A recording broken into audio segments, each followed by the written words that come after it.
સૌથી મોટી જાણકારી મળી રહી છે અમદાવાદથી। અમદાવાદમાં એલડી એન્જિનિયરિંગ કોલેજ ખાતે બબાલ થઈ હોવાના સમાચાર છે। સૌથી મોટી જાણકારી અત્યાર સુધીમાં પ્રાપ્ત થઈ રહી છે। એલડી એન્જિનિયરિંગ કોલેજ ખાતે ભાજપના કાર્યકરો અને પોલીસ વચ્ચે ઘર્ષણ સર્જાયું હોવાની જાણકારી મળી રહી છે। તો અમદાવાદના એલડી એન્જિનિયરિંગ કોલેજ ખાતે આજે મતગણતરી છે। મોટી સંખ્યામાં ક્રાઉડ પણ ત્યાં છે અને ભાજપના કાર્યકરો અને પોલીસ વચ્ચે ઘર્ષણ થયું હોવાની જાણકારી અત્યારે મળી રહી છે। અત્યાર સુધીની લેટેસ્ટ જાણકારી અમદાવાદના એલડી એન્જિનિયરિંગ કોલેજ ખાતે ભાજપ અને પોલીસ વચ્ચે ઘર્ષણ થયું છે। કયા કારણોસર ઘર્ષણ થયું છે તે અપડેટ પહોંચે આપ ટીવી સ્ક્રીન પર જોઈ શકો છો। ટીવી સ્ક્રીન પર એ વિઝ્યુઅલ્સ પણ અમે આપને લાઈવ દ્રશ્યો બતાવી રહ્યા છીએ।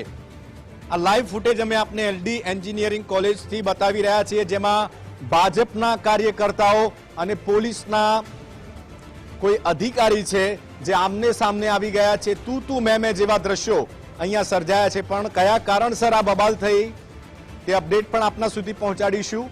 તો એલડી એન્જિનિયરિંગ કોલેજ ખાતેથી પછી તમે જોઈ રહ્યા છો મામલો ઉગ્ર સ્વરૂપ ધારણ કર્યો છે અને હવે જેમને લાફો મારવામાં આવ્યો, ભાજપના એજન્ટને લાફો માર્યો હોવાની હાલ વાત સામે આવી છે। પોલીસ અધિકારીઓ પણ અહીંયા દોડી આવ્યા છે।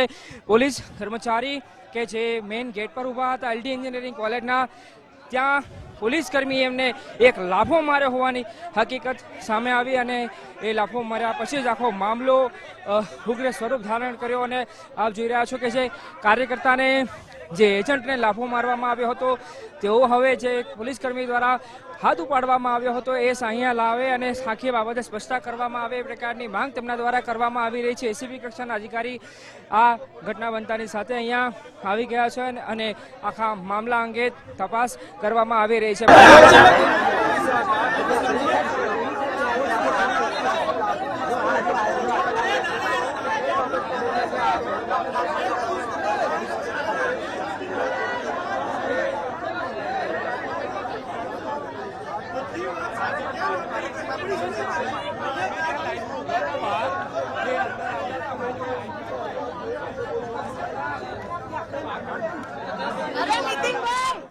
તો આ લાઈવ ફૂટેજ અમે આપને બતાવી રહ્યા હતા, જ્યાં ભાજપના કાર્યકર્તાનો આરોપ છે કે તેમને લાફો મારવામાં આવ્યો।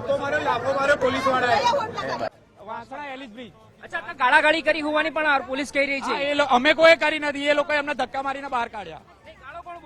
અમે કોઈ બોલ્યા જ નથી, એ લોકો અમને ધક્કા મારીને કાઢ્યા અને પેલા અમને લાફો માર્યો। હાર્દિક પોલીસ વાળાએ લાફો માર્યો। જેને વાગી એનું નામ શું છે? પ્રણવસિંહ ડોડિયા, વાસણા એલિસબ્રિજ।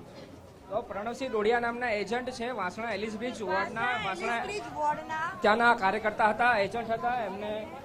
એમની સાથે ઝપાઝપીની ઘટના બની હતી। આપ જુઓ પરિસ્થિતિ, મારા સહયોગી વિકીને કહીશ કે આસપાસનો માહોલ તમને બતાવે। પોલીસ કર્મચારીઓનો જમાવડો અહીંયા પોલીસ કર્મચારીઓનો જમાવડો જોવા મળી રહ્યો છે અને આ ઘટનાની જાણ થતાની સાથે જ એસીપી કક્ષાના પીઆઈ જેટલા અહીંયા હાજર હતા તમામ અહીંયા આવી ચૂક્યા છે અને હાલ જેમને લાફો મારવામાં આવ્યો હોવાનો દાવો અને આરોપ લગાવી રહ્યા છે એમને એક અલગથી આઇસોલેટેડ કરવામાં આવ્યા છે અને એમની હવે પૂછપરછ કરવામાં આવી રહી છે। એક્ઝેક્ટલી ઘટના શું બની હતી ડીસીપી કક્ષાના અધિકારી તમે જોઈ રહ્યા છો, એ ડીસીપી કક્ષાના અધિકારી અને એસીપી અને પીઆઈ કક્ષાના અધિકારીઓ દ્વારા આખા મામલા અંગે હકીકત શું હતી એ જાણવાનો હાલ પ્રયાસ થઈ રહ્યો છે। પણ આજના દિવસની સૌથી મોટી એક અપડેટ, સૌથી મહત્વની ઘટના અમદાવાદની એલડી એન્જિનિયરિંગ કોલેજ સેન્ટર પર આ ઘટના સામે આવી છે।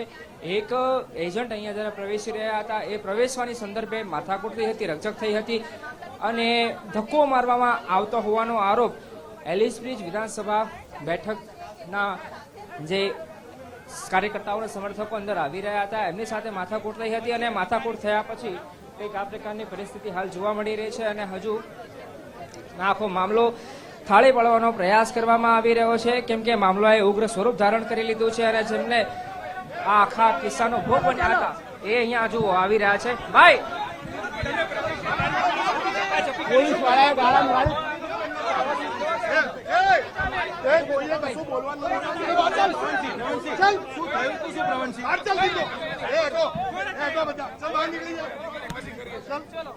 તો આપે જોયું જે પ્રમાણે મારા સહયોગી અર્પિત કાર્યકર્તા સાથે વાતચીત કરવાનો પ્રયાસ કરી રહ્યા હતા, પરંતુ કંઈ પણ બોલવાનો ઇનકાર કરવામાં આવ્યો।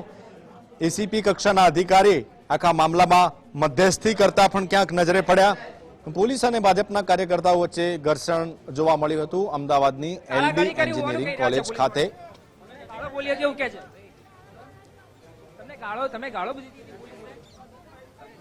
તો પહેલા છે ભાઈ આરોપ લગાવી રહ્યા હતા, પોલીસ પર આરોપ લગાવ્યો હતો અને પછી આખા રક્ષક અને મારામારીની ઘટના થઈ હતી. ભાજપના કાર્યકર છે પરંતુ એમને કંઈ પણ બોલવાનો ઇનકાર કર્યો છે.